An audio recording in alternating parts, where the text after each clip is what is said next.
Fala galera, boa tarde, boa noite. Então vamos lá, né? Estamos começando aí a nossa 14ª semana de aulas aí de engenharia de software aqui do Instituto Federal de São João da Boa Vista, especificamente para os cursos de bacharelado em ciência da computação e tecnologia em sistemas para a internet. A ideia da aula de hoje, então, é dar continuidade aí sobre as metodologias ágeis. Na última semana, a gente basicamente fez essa transição entre a gestão de projetos de sistemas que trabalham aí com processos tradicionais. Fizemos algumas críticas, né, de problemas que existem que poderiam ser melhorados. Aí apresentamos o tema, o conceito, a ideia de agilidade, o manifesto ágil. E depois destacamos, então, algumas técnicas, né, alguns princípios que as metodologias ágeis, de maneira geral, elas atuam, né, elas atacam para, de certa forma, lidar com aqueles problemas destacados. E depois, no final, a gente fechou a aula da última semana, destacando os ambientes que essas metodologias têm dificuldade, quais são os pontos positivos, enfim. Hoje a ideia, então, é começar a discutir sobre duas metodologias ágeis que existem, o Kanban e o Extreme Programming, também conhecido como XP, são das mais conhecidas das metodologias que temos aí. Portanto, mudei a câmera errada aqui, galera. Portanto, o nosso sumário é uma revisão rápida, definir o conceito de User Stories e falar sobre o Kanban e o Extreme Programming. Então, como uma revisão rápida, não podemos deixar de ressaltar o conceito de agilidade, né? Que não é a agilidade de ser rápido, desembaraçoso, né? Uma qualidade de quem é veloz, e sim o conceito de que a gente responde como equipe rapidamente às mudanças de requisitos. Então, aquela crítica que existia no gerenciamento de projetos em que os requisitos eles acabavam tendo que ser mais estáveis, ou os processos tradicionais não lidam muito bem com mudanças de requisitos, de tecnologia, de equipe. Essa é a vantagem da metodologia ágil. E o fato de ser ágil é não só aceitar bem essas mudanças, mas responder rapidamente a isso, né? Então, esse é o conceito principal de agilidade, acho que vale a pena destacar. E para isso foi criado, então, o Manifesto Ágil, que a gente discutiu profundamente na última semana, em que foram apresentados todos os princípios, lá são 11 princípios, se eu não me engano, ele está disponível nesse link.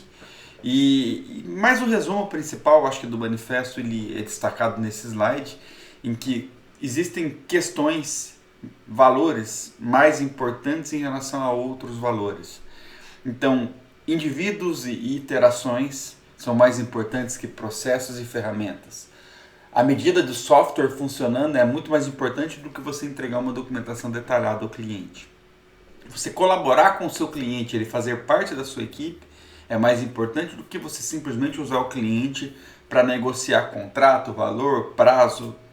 E por último, responder rapidamente às mudanças é mais importante do que seguir um plano. Então, mais uma vez, reforçando esses itens aqui, destacam valores que são mais importantes em relação a esses outros itens aqui. Mas não quer dizer que essas questões são deixadas de lado. Muito pelo contrário, a gente tem que negociar contrato, a gente tem que ter documentação, temos que seguir plano e obviamente vamos nos respaldar em cima de processos e ferramentas. Mas essas questões são mais importantes. É isso que a gente está querendo dizer aqui. E aí, por último, a gente teve aquela questão que a gente fechou da quebra de paradigma, né? Geralmente trabalhamos com 4 métricas quando falamos aí em gestão de projetos, que são os requisitos, né? O escopo, o cronograma, quanto a prazo, o valor, o orçamento, o custo e a qualidade do que a gente está entregando. E pelo fato de o ágil aceitar as mudanças de requisitos, a gente diz que o escopo é o que é variável dentro dessas métricas. Qualidade, prazo e custo a gente não muda em hipótese alguma. Já no tradicional, como o requisito é algo que eles tinham uma certa resistência contra mudanças, a gente fala que o escopo, né, o requisito, ele faz parte das variáveis ali que não mudam, junto com prazo e custo. E por conta disso pode ser que a gente tenha que impactar aí na questão da qualidade, né? Então essa é a principal quebra de paradigma defendida aí pela metodologias ágeis. Agora conversando então do Kanban. O Kanban, antes de mais nada, queria fazer uma observação, um adendo, né? Ele, na sua essência, ele surgiu como uma técnica da metodologia Lean Toyota de sistemas de produção, que nós vamos ver, estudar na próxima semana. Só que foi uma técnica que funcionou tão bem, tão certo, que ela acabou se transformando e se convertendo como uma metodologia ágil. Eu estou falando isso porque, dependendo da literatura, vai colocar o Kanban como uma técnica de uma metodologia, e tem outras literaturas mais atuais que já tratam do Kanban como sendo uma metodologia propriamente dita. Tudo bem? Mas para entender o Kanban, a gente tem que entender o conceito de User Story, ou história do usuário. Da mesma forma que a gente tem os nossos requisitos funcionais para qualquer processo de desenvolvimento, aqui, os requisitos funcionais, do ponto de vista de metodologias ágeis, nós também chamamos eles de histórias do usuário, que são pequenas descrições utilizadas como um lembrete para as nossas atividades de planejamento. São coisas que a gente tem que desenvolver e que faz parte do nosso planejamento. Então a gente vai dar o nome de história do usuário exatamente porque ele vai ser escrito do ponto de vista do usuário. Então é uma espécie de uma conversação sobre uma história entre o cliente e o programador para detalhar ou esclarecer algumas dúvidas em relação aos nossos requisitos funcionais. Tá? Geralmente, as user stories têm esse formato que está escrito aqui. A gente sempre escreve assim, ó, as who I want what, so that why. Ou seja, como alguém, eu quero alguma coisa por um determinado motivo. Então, como usuário tal, eu desejo tal funcionalidade porque eu quero fazer isso. De certa forma, é isso que eu estou querendo dizer. Então, aqueles requisitos funcionais, para nós agora na metodologia ágil, a gente deveria escrever eles no formato de user stories. E essas user stories, elas possuem já testes de aceitação previstos para que a gente fale, olha, ela foi cumprida ou não foi cumprida pelo nosso usuário. Então, olha, o mínimo que eu espero que funcione com essas histórias são esses testes. Então, eles já ficam bem definidos. E o mais legal é o seguinte, as user stories, elas têm que ser direta, rápida, concisa, caber num post-it. Sabe aqueles post-it que a gente vai colocando em quadro? Como eu estou ilustrando aqui.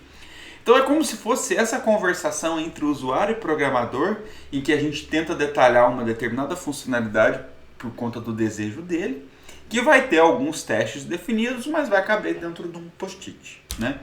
Então aqui eu tenho uma outra ilustração de uma user story.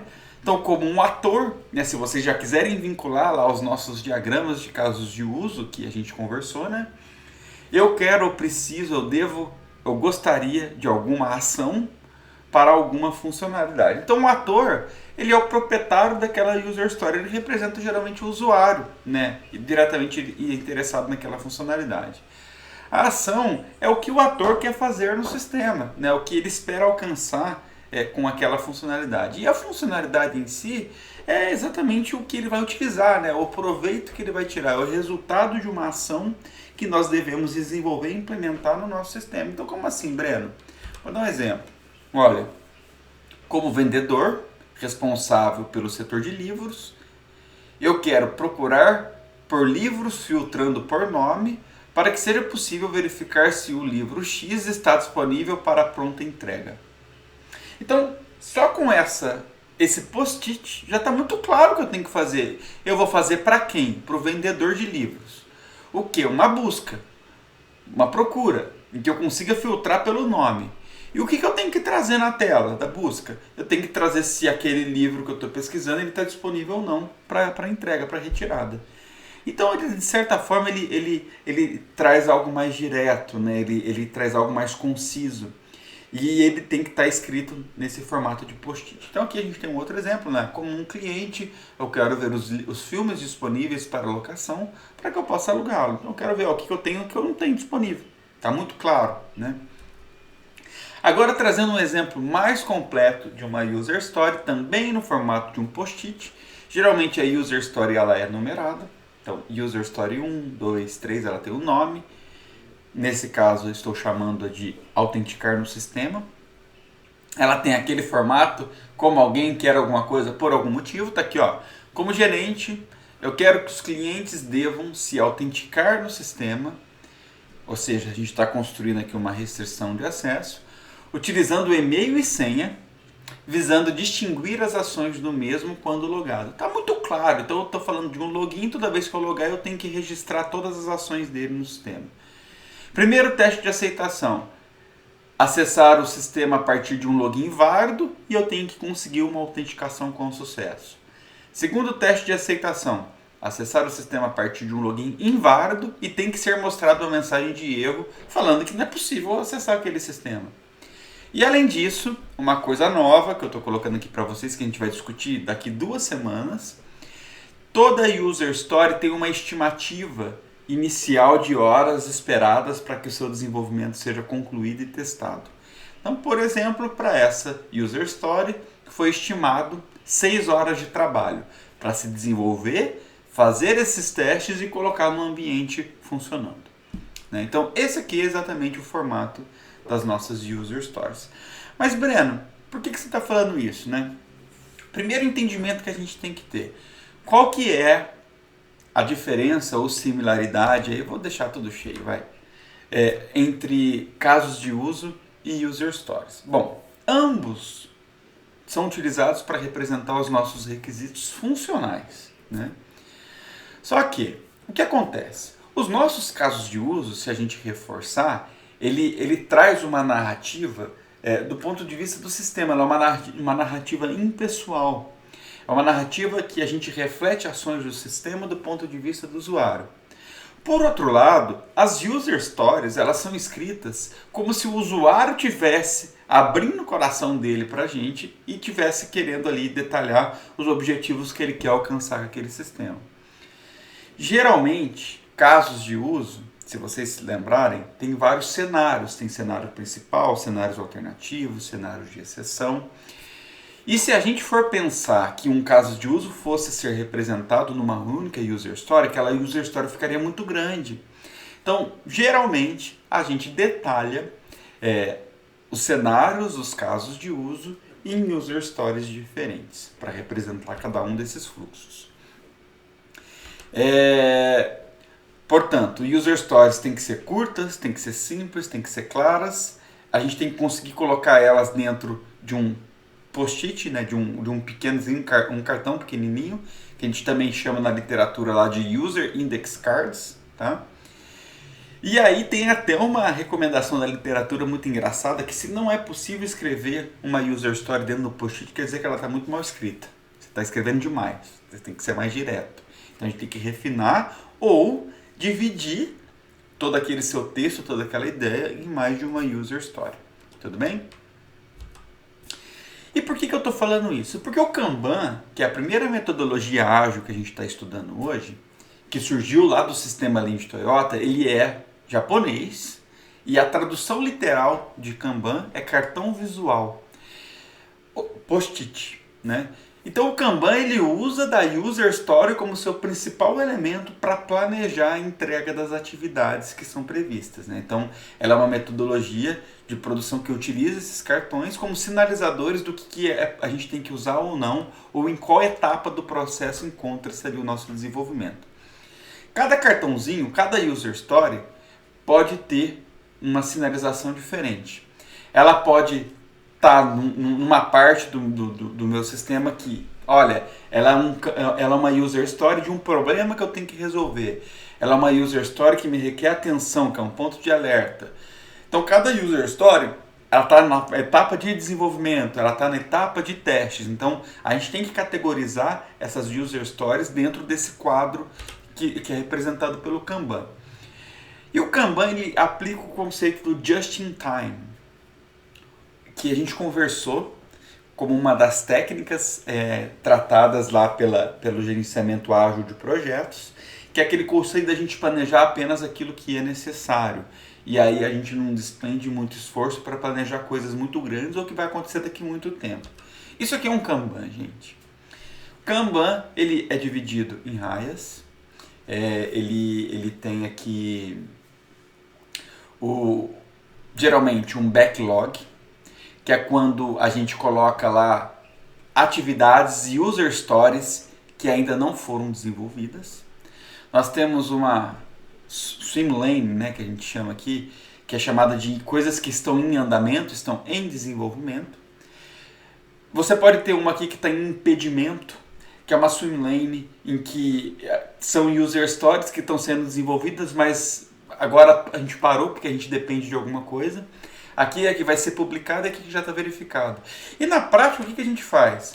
A gente vai pegar aqui as nossas user stories, os post-its, e a gente vai ter os post-its colocados em cada uma das swim lanes como a gente necessitar. Então, eu gosto desse exemplo aqui de Kanban, que geralmente a gente tem aqui 5 swim lanes, cada um representando uma etapa do projeto que a gente quer desenvolver.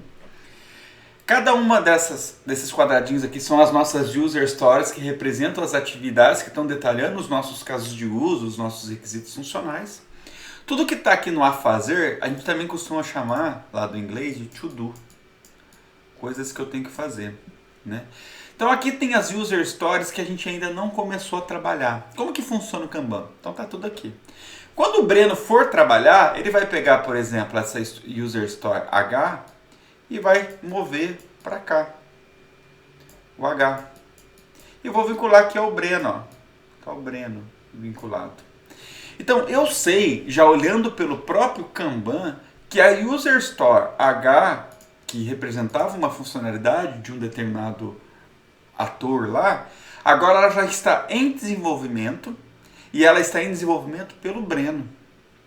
Então olha que coisa visual, que coisa fantástica de você acompanhar quais são as user stories que ainda precisam ser feitas, quais que estão em desenvolvimento, quais que estão em teste, quais que estão prontas para serem liberadas para o ambiente de produção e quais que já foram finalizadas. Então perceba que o fluxo de um Kanban é sempre nesse sentido aqui. E ele tem aquela questão que a gente acabou de falar do just in time, porque você só está planejando as user stories que estão aqui no to do, na swim lane de planejamento. E aí você detalha, desenvolve, entrega, faz os testes efetivamente falando. E é muito legal, porque imagina o seguinte, se eu sou o Breno, gerente, não, na verdade eu vou colocar eu como desenvolvedor, né?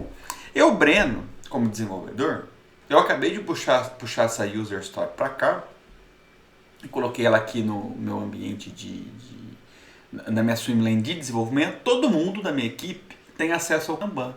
Todo mundo está visualizando o que cada pessoa está fazendo, inclusive o que o Breno está fazendo. Aí imagina o seguinte, o Breno terminou de trabalhar, acabou essa atividade. Eu vou mover ela para onde? Para testes. Então ela vai sair daqui e ela vai vir para cá, para testes. Nossa, porque eu mesmo vou continuar testando, o Breno continua testando. Na hora que eu terminar de testar e vi que está tudo certo, eu movo ela para cá, para release. Ou seja, isso aqui vai entrar para um ambiente de produção. E nesse momento, eu não tenho que fazer mais nada, porque a própria equipe, na hora que for implantar a nova versão do sistema, vai pegar todas as user stories que estavam aqui nesse ambiente aqui, nessa swim lane aqui de release, e vai implantar e vai mover para feito.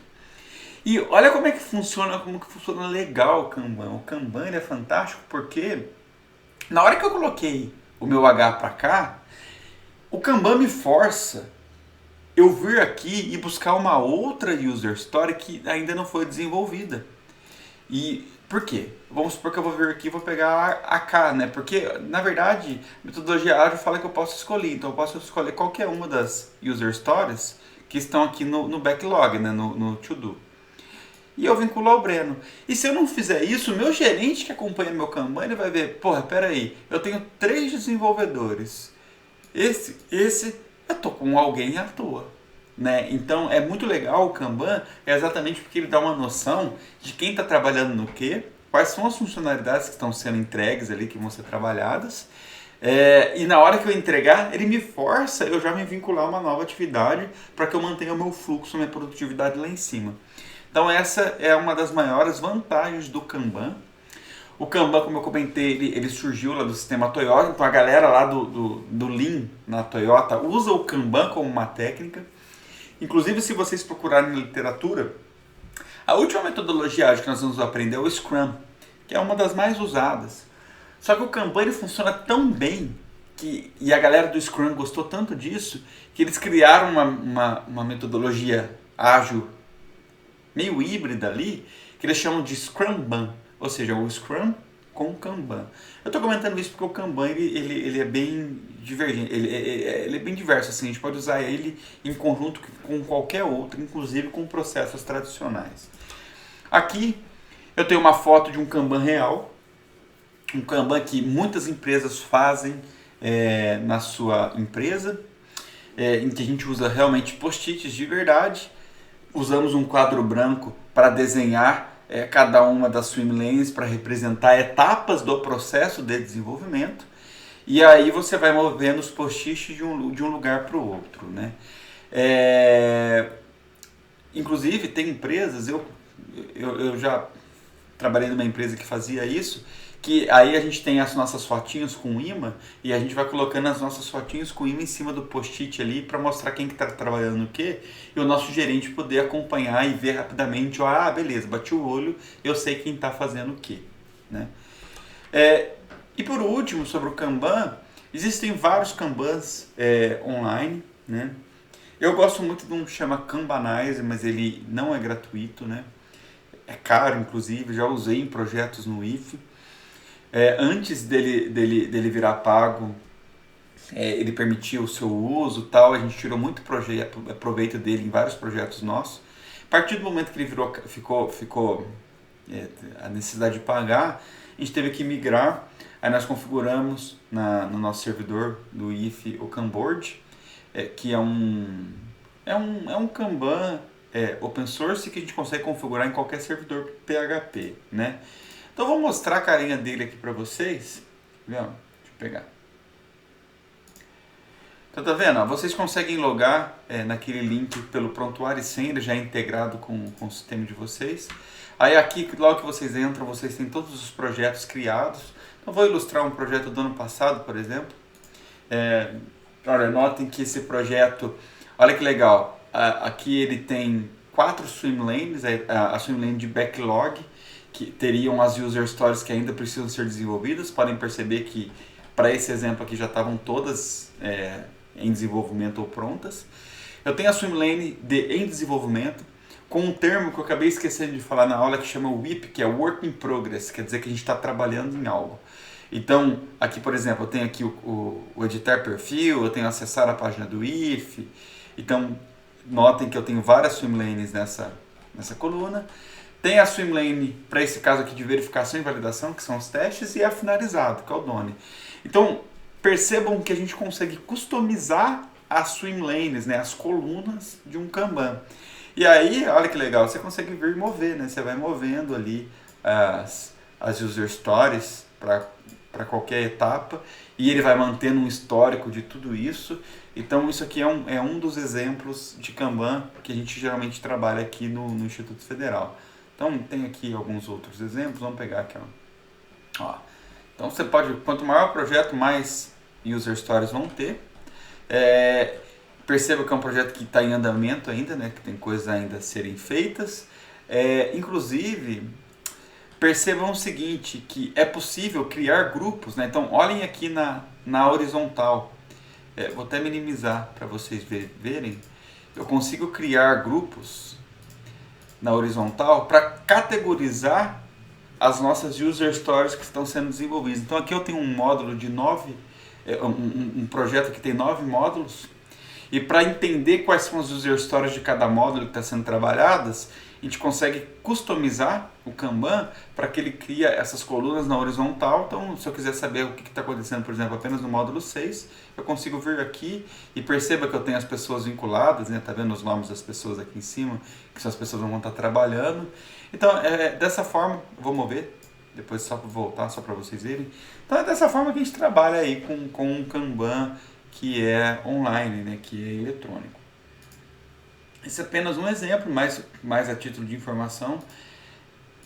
Tranquilo? Então esse foi a nossa primeira metodologia ágil. Agora conversando da nossa segunda metodologia ágil, que é o XP, o Extreme Programming. Ela tem aqui também um link que define a metodologia de maneira profunda. E ela já tem mais regras do que o próprio Kanban. O Kanban, por ter surgido como uma técnica lá do Lean, ele acabou trazendo mais essas regras de auxiliar nesse acompanhamento visual das atividades, né? Eu acho fantástico. Todo projeto que eu trabalho eu tenho um Kanban. Inclusive na minha vida pessoal eu tenho um Kanban para de certa forma organizar o que eu tenho que fazer. Só para vocês saberem, né?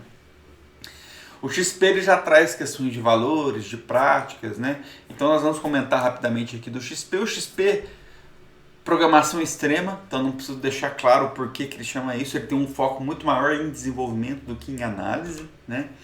Então o XP ela é uma das metodologias ágeis mais conhecidas. Ela foi criada pelo Kent Beck, que é uma das pessoas que trabalhou lá no Manifesto Ágil, que a gente conversou na semana passada. O XP, ele consequentemente, ele cria um conceito muito importante na engenharia de software, que vocês vão trabalhar no próximo semestre, que chama TDD, que é Test Driven Development, ou seja, desenvolvimento baseado em testes. Quando a gente se preocupa primeiro em testar, para depois efetivamente desenvolver. E o TDD, ele é um conceito que faz parte do XP, dessa metodologia ágil, né? O XP ele trabalha aí com 5 valores e 4 atividades e tem alguns princípios, a gente vai conversar sobre eles. Ele geralmente é recomendado para equipes que têm até 10 pessoas envolvidas, né? E para trabalhar com projetos de pequeno e médio porte, né? Geralmente a gente trabalha com projetos grandes, com pequenas equipes usando o XP, né? Dessa forma que a gente pode lidar aí com o XP. Então olha que legal. O XP define que existem 4 atividades, né, seguindo inclusive aquele ciclo do PDCA que a gente conversou na última semana. Então a gente planeja, a gente projeta, a gente desenvolve, a gente codifica e a gente testa. E o mais legal do XP é que ele tenta orientar nós, como equipes que usam o XP, qual que é o percentual de esforço que a gente tem que ter em cada uma dessas atividades. Então, planejar, que é falar o que a gente tem que fazer, é 12,5%. Projetar, que é fazer análise, fazer diagramas, detalhar requisitos, é mais 12,5%. Desenvolver, mão na massa, se preocupar com codificação, 50%. E 25% com testes, né? Então, é dessa forma que a gente tem aí a ideia de se trabalhar com o Extreme Programming. Os valores que o XP nos apresenta, todos baseados em cima lá do princípio, do Manifesto Ágil, dos princípios que a gente conversou na última semana. Então o primeiro valor é a comunicação. A comunicação é muito importante para o XP.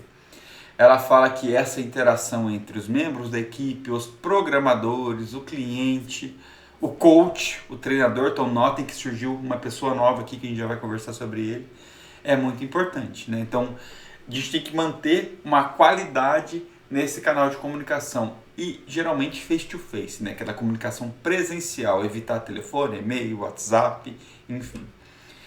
O feedback é um outro valor muito importante. A gente ter respostas às decisões tomadas de maneira rápida e visível. O que isso quer dizer? Que independente de ter dado certo ou errado alguma decisão, o que aconteceu, todos, a qualquer momento, tem que ter consciência do que está acontecendo no projeto. Então a gente tem que dar um feedback para a equipe como um todo. A coragem é um outro princípio. E muitas vezes, equipes XP, até por uma questão de segurança, mas pelo estímulo da metodologia, acabam alterando códigos que encontram-se em ambientes de produção sem mesmo jogar para um ambiente de teste antes, né? Isso daí exige não só habilidade técnica, mas também coragem, né? Eu uma vez, vou contar um caos aqui. Uma vez eu trabalhava na Ticket e eu trabalhava num sistema que fazia a autenticação dos estabelecimentos que passavam cartão ticket para que eles aceitavam o cartão, habilitando novos estabelecimentos todos os dias. E aí eu era responsável pelo sistema que fazia integração com a Visa, né? Com o cartão Visa. E assim, todos os dias eles mandavam a lista de novos estabelecimentos que ia trabalhar com o cartão da Ticket, e a gente fazia a conversão daqueles estabelecimentos para o sistema da Ticket. Existia um padrão tudo, né? A gente usava XP como metodologia ágil. Só que de tempos em tempos, aquele padrão, a forma como a Visa mandava os novos estabelecimentos que tinham sido convertidos ali, mudava, né? E a gente tinha feito um sistema que lia, convertia e jogava para o sistema da Ticket. E uma vez chegou o padrão, um arquivo XML lá mudou, e eu falei, porra, isso aqui é tranquilo. Eu fui lá e editei tranquilo, já coloquei no ambiente de produção. E nessa época, nesse sistema, ele fazia uma única autenticação por dia, ou seja, ele validava estabelecimentos uma vez por dia, e tudo que entrava novo ia entrar só no próximo dia. Então foi assim que funcionava. Eu fiz os testes e deixei arder. Eu falei, porra, é muito simples, e realmente era muito simples. E aí eu fui embora, né? No dia seguinte, eu cheguei na empresa, meu chefe, venha, lascou. E realmente tinha lascado. O que aconteceu? Quase 5.000 novos estabelecimentos não tinham entrados no sistema da Ticket porque tinha tido um problema naquele sistema, naquela alteração que eu tinha feito. E se vocês forem parar para pensar, o prejuízo aí, de certa forma, ele é grande, porque são 5.000 novos estabelecimentos que, durante um dia, não puderam passar pelo ticket. E a Ticket ganha por porcentagem de lucro aí usando o cartão deles. Então aí eu fiz na mão, né? Eu trabalhei com SQL direto para autenticar eles, e depois a gente foi ver o que tinha acontecido. Então foi uma pequena cagada que eu tinha feito, mas eu tinha seguido o princípio da coragem, não fui eu que fui corajoso, a equipe trabalha com esse princípio, né? Mas eu acabei não tendo o cuidado necessário lá e trouxe um problema. Eu estou falando isso porque, apesar de ser um valor, né, a coragem a gente tem que usar com cautela, né? Então tem aí um caso triste. Um outro valor aí do XP é a simplicidade, né? O menos é mais, né? Como diz o grande Fogaça do Masterchef. Essa ideia da gente trabalhar apenas naquilo que os clientes pedem, não fazer nada a mais do que aquilo, porque achando a gente criar um problema muito grande. E por último, o respeito entre todos, né? Então, uma valorização, o indivíduo sendo colocado lá em cima. Então, manter uma energia boa, uma energia positiva, independente da gente concordar ou não, né? Não temos que trabalhar apenas com amigos, mas todos têm que respeitar a opinião de todos. E o legal é que quando eles colocam isso como valores, eles são cumpridos pelos valores, né? Então, apesar de todos acreditar que tem que ter respeito, tem muito lugar que a gente sabe que não tem. Mas agora a gente está falando de uma metodologia que está prezando o respeito como um dos seus 5 valores, né? Um dos seus 5 pilares ali. Existem 4 novos papéis pensados numa equipe de XP, como lá antigamente a gente falava do analista, né? Do projetista, do desenvolvedor, do testador. O XP ele tem o programador como desenvolvedor, que é o papel principal, não existe hierarquia nos programadores, todos são programadores, ou analistas, desenvolvedores, né? Nós temos o coach, que é o treinador, esse aqui é um papel novo. O coach não é a pessoa que não é o melhor programador, não necessariamente, pode até ser, mas não necessariamente. O coach é aquela pessoa que mais conhece do XP, da metodologia, para fazer com que a metodologia funcione dentro daquela equipe. Então ela vai ficar lembrando sobre qual é a regra do jogo, quais são os valores, de que forma que a gente tem que trabalhar, como que funciona o pair programming, o TDD, como que a gente acompanha as coisas. Então muitas vezes os programadores, um deles vai assumir o papel de coach, né? Muitas vezes é assim que funciona.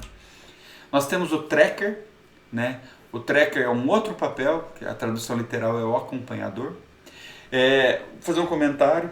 O tracker ele é um papel, né? Então não estou falando da pessoa, o Breno ele pode ser coach e tracker dentro de uma equipe, mas é importante o papel de tracker para o XP, é isso que eles estão falando. E qual que é a ideia dele?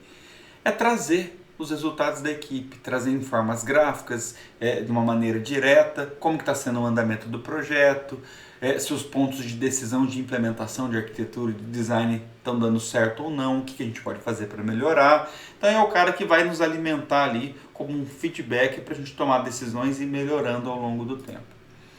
E por último, olha que legal, o próprio cliente é considerado um membro de uma equipe que adota o XP. Ele tem que estar presente, não necessariamente às 8 horas por dia, às 40 horas por semana, mas ele faz parte da equipe, ele tem que ter acesso direto.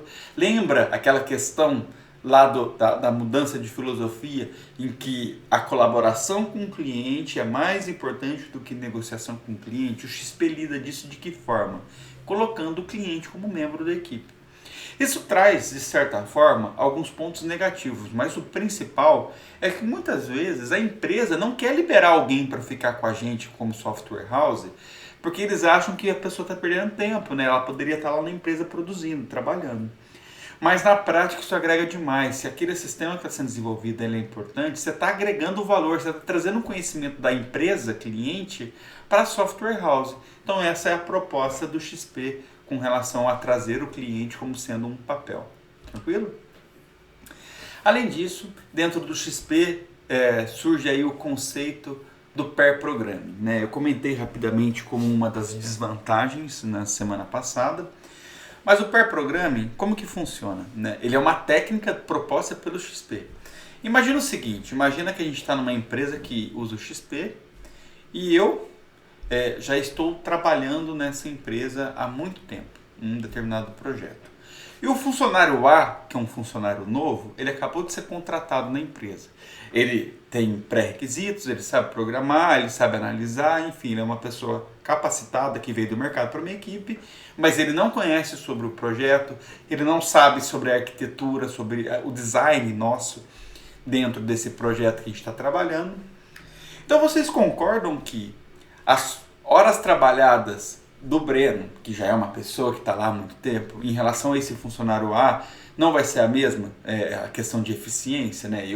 Possivelmente o Breno vai ter uma eficiência melhor do que o A, né, a princípio.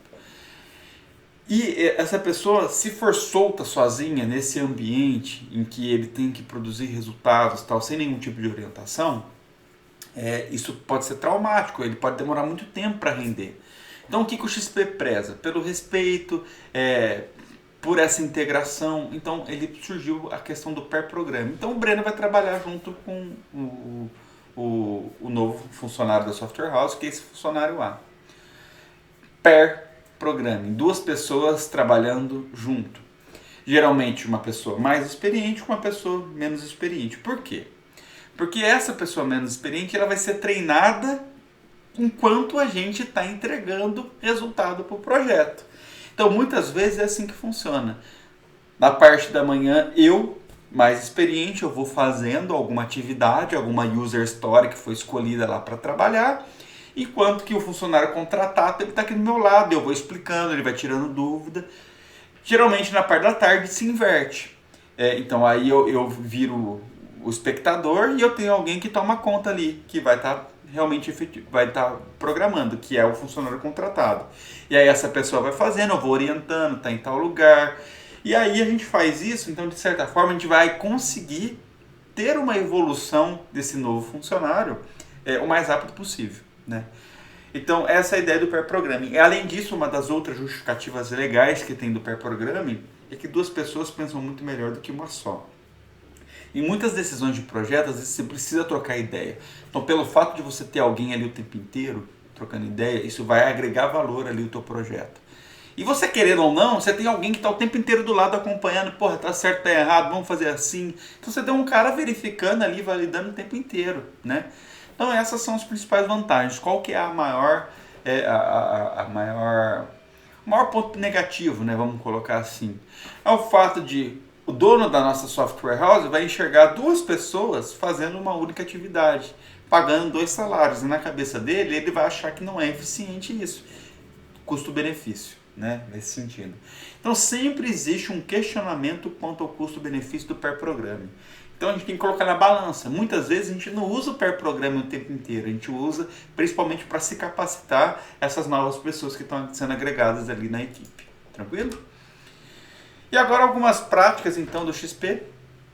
Tem a prática do teste, eu comentei com vocês, o TDD é uma técnica específica que foi proposta pelo próprio Kent Beck dentro da metodologia ágil do XP, em que a ideia é a gente pensar nos testes antes de efetivamente desenvolver. Isso aqui é assunto para o semestre que vem, mas essa é a principal ideia, e isso daqui nos dá a liberdade de trabalhar com o valor da coragem, porque se eu já tenho testes prontos, antes de soltar as coisas para o ambiente de produção, se eu fizer alguma coisa errada, o meu teste vai me acusar e não vai me deixar soltar para lá. Por isso que a técnica do TDD ela se casa assim perfeitamente, é suitable com a questão da coragem proposta aí pelo XP. A refatoração é uma outra técnica. A refatoração é essa questão da gente estar sempre melhorando os nossos códigos, a gente não está agregando novas funcionalidades. Está melhorando a organização, está melhorando a estrutura, a arquitetura, enfim. De certa forma, a gente está trabalhando com o valor da simplicidade, né? Porque a ideia principal de refatorar é simplificar alguma coisa que está pronta ali, que foi feita muitas vezes ali para entregar um determinado valor ali, fazer uma entrega de uma funcionalidade dentro de um prazo mais curto, né? A programação pareada, que eu acabei de comentar com vocês, também é uma técnica aí do XP. A propriedade coletiva é uma outra técnica, eles deixam isso muito claro, muitas vezes utilizando aí um ambiente de controle de versões, seja aí usando um Subversion, um Git, um GitHub da vida. E a propriedade coletiva é o seguinte, qualquer coisa que você fizer dentro do projeto não é teu, qualquer um pode alterar, e a gente sempre vai alterar para agregar valor àquele produto que está sendo desenvolvido. Então existe uma propriedade coletiva, tudo é de todo mundo, nós não temos que desenvolver amor para nada. Muitas vezes a gente acaba desenvolvendo, fiquei muito tempo trabalhando numa determinada funcionalidade, num determinado módulo, mas segue a vida. Se chegar um momento que aquela funcionalidade tem que ser melhorada, vai acrescentar, agregar novas outras coisas, e por acaso não vai ser aquele desenvolvedor específico que tinha trabalhado nela que vai fazer essas melhorias, segue a vida. Então, propriedade coletiva. Tem o conceito também aqui, né, uma outra técnica do conceito da integração contínua. O que significa essa integração contínua? Sempre que a gente finaliza funcionalidades, essas funcionalidades são colocadas num ambiente de testes em que são integrados, são executados todos os testes previamente programados, né, analisados, enfim, e eles fazem uma espécie de um build, de uma compilação em que esses arquivos eles vão ser lançados para o ambiente de produção. E, obviamente, a gente precisa aí do apoio de ferramentas para que aconteça esse processo de integração contínua. Então, integração contínua a gente sempre pega as últimas versões de todas as funcionalidades que a gente tem, garante que todos os testes estão passando e copiamos esses arquivos para o ambiente de produção para deixar disponível lá para os nossos clientes. Ou que seja uma integração contínua mesmo que dentro do ambiente de produção, né? Olha essa outra técnica, né, que a gente fala.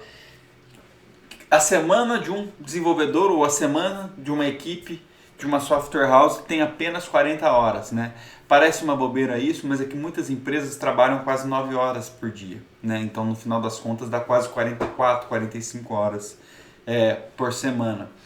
Só que a orientação da programação, do XP, né, do Axiom Programming, é que é muito pesado, mentalmente falando, programar o tempo inteiro, evoluir, aprender, converter para tecnologia, testar. Então a gente não pode ter uma semana maior do que 40 horas. Então, portanto, a recomendação é que a nossa semana tenha 40 horas. Outra questão, cliente estar sempre presente da equipe. A gente acabou de falar que o cliente ele é como se fosse um papel, né? Mas independente disso, tem que ter sempre alguém de fora representando aqui dentro da nossa equipe sempre que a gente necessitar. Seja em função de demandas, ou seja, vamos marcar reunião, seja ali 8 horas por dia, seja alguns dias da semana, não importa, mas a gente tem que ter esse contato face to face o tempo inteiro com os nossos clientes. E padronizações, né? Até por uma questão da gente facilitar a comunicação dentro da equipe, lidar com o princípio da simplicidade, a gente tem que adotar padrões previamente acordados, principalmente para como codificar, como escrever nome de classes, de métodos, como organizar os arquivos dentro daquela estrutura de pacotes, quais são os padrões dos artefatos, né, dos documentos que são desenvolvidos. Enfim, essa também é uma outra técnica aí proposta pelo XP. E por último, aqui a gente tem as últimas práticas, né? Que basicamente eu estou classificando todas essas que a gente acabou de ver. Então tem as práticas aqui do centro, que é o teste unitário, que é a refatoração, um projeto simples e o pair programming, que são práticas preocupadas ali com o par, né, com o pair programming. Aí a gente tem aqui no centro o padrão em código, ter um ritmo sustentável de entregas, trabalhar com metáforas, né? Então, ou seja, aquela questão de refatorar e as coisas que a gente colocar nome dentro do projeto reflita exatamente o mundo real, né? Para a gente fazer associações diretas, né? Então, o conceito de metáfora mesmo da linguagem.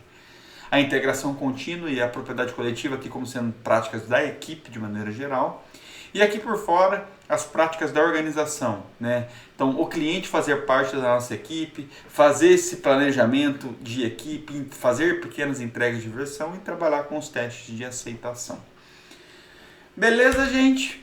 Então, a ideia da aula de hoje era exatamente apresentar essas duas metodologias ágeis, né? O Kanban, como uma técnica que surgiu e agora se converteu para uma metodologia, mas muito diversificada, usando em conjunto com outras técnicas, outras metodologias, né? E também aí a metodologia do Extreme Programming, que traz alguns conceitos novos, né? E na semana que vem nós vamos conversar então sobre a metodologia Lean da Toyota, tá bom? É isso aí, galera. Qualquer dúvida, compareçam aí nos nossos encontros semanais, mandem dúvidas nos fóruns e chama a gente. Beijo, valeu, boa semana para vocês.